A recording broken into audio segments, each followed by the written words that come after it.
saying absolutely not going to happen. He loves Trevor Lawrence. Jaguars would not. We do know big moves will be made this offseason, though. So let's bring in our NFL writers, John Breach, Will Brinson. All right, guys.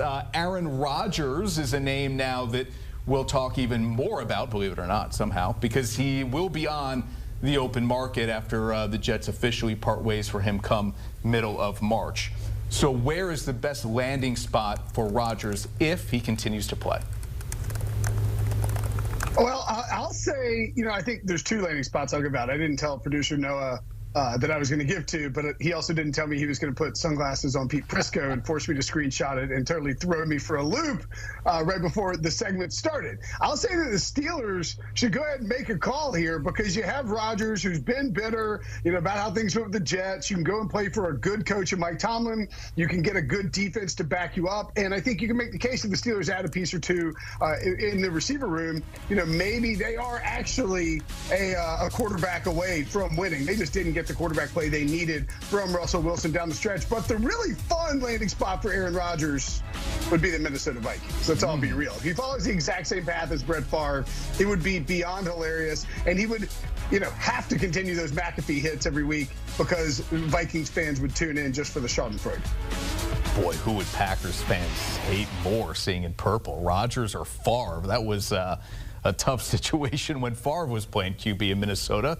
All right, John, another quarterback now a year removed from an Achilles injury, Kirk Cousins. He will be a free agent. We know that Atlanta will avoid keeping him on the roster for that bonus coming up in March. Where does Kirk go?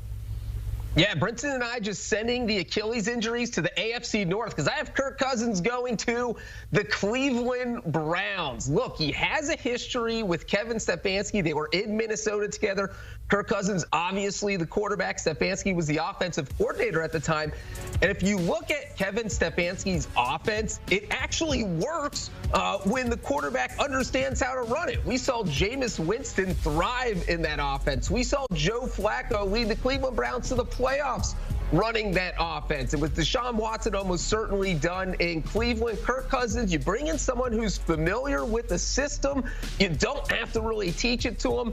And with a quarterback like that, there's no reason the Browns can't turn things around and finish above 500 next season. And the other thing is, he might be willing to take that Russell Wilson deal that we saw Russell take with the Steelers last season, where he's got so much money coming from the Falcons that he can sign that league minimum deal with Cleveland. So I think it could be a smart financial signing and smart for Kirk because he already knows the head coach so well. Yeah, it's not a bad place to be as a player or a team with all that money still carrying over from the year before. All right, Will, if, let's say, Rodgers goes to Pittsburgh or they choose not to bring Russell Wilson back, were things rosy enough with a former coach that the Raiders make sense?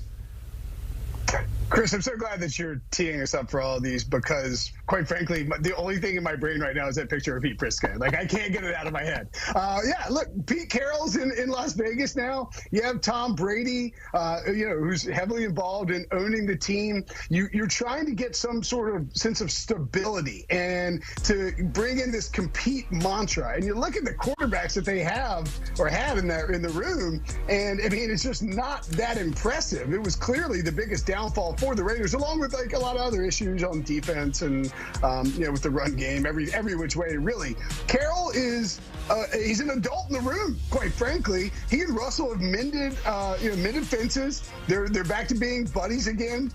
Well, I don't think Russ, at this stage of his career, is someone who's going to come in and wing the ball around and be an incredible quarterback. I do think he can manage a game and sort of go back to being what he was for Pete Carroll when he started in the NFL. He's also just a perfect bridge quarterback, and I just kind of like the idea of Russ in the silver and black, pointing over it, like looking over at Pete Carroll, pointing like that, with Pete's like chomping his gum in a Raiders pullover. The idea is kind of intriguing to me.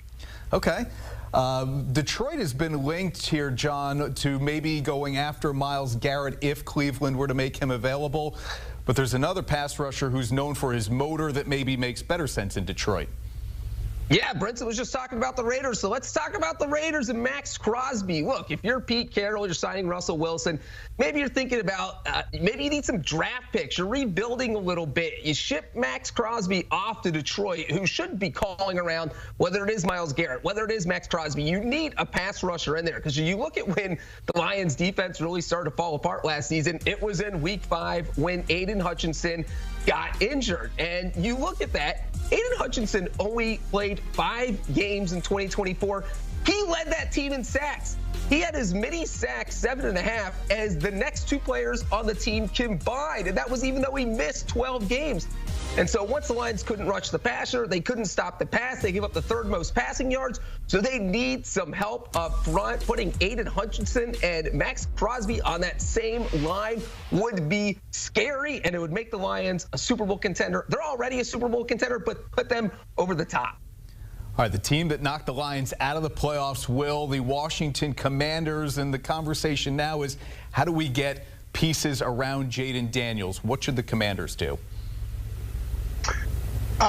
Well, I mean, I think T. Higgins could be an option for the Commanders. I personally think the Panthers should go out and sign him, but T. Higgins is going to be a highly coveted free agent. And if I'm somebody who needs some more help at wide receiver and I want to improve, around a young quarterback, whether it be Jayden Daniels or whether it be Bryce Young, and I've got cap space to burn, I'm going out and giving T. Higgins money. Now, I don't know that T. Higgins is necessarily like a true number 1, but maybe he's a low-end number 1 or a really good number 2, and then you can sort of keep drafting. I think he and Terry McLaurin would pair nice with each other, and then maybe you develop Xavier Legette. Jalen Coker played well in Carolina, and you bring in T. Higgins, it just opens things up a lot more. I know it's a little unnervy to give a free agent wide receiver a huge contract, but I think Higgins, just because Breach's Bengals are so freaking cheap, is going to end up being a pretty good player who hits the open market, because normally he'd be signed by a regularly average thinking team, but the Bengals aren't regular and average. They're frugal and cheap.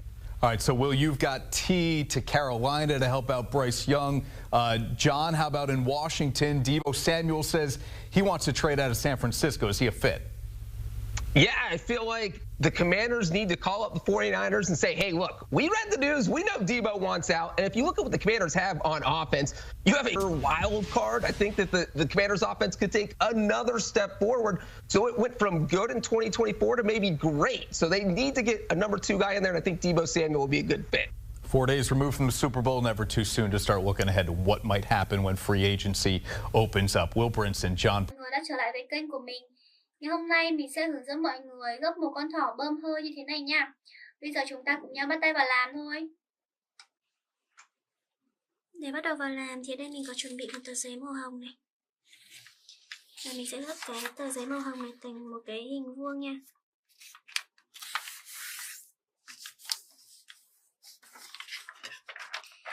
Đây, mình sẽ cắt nó ra.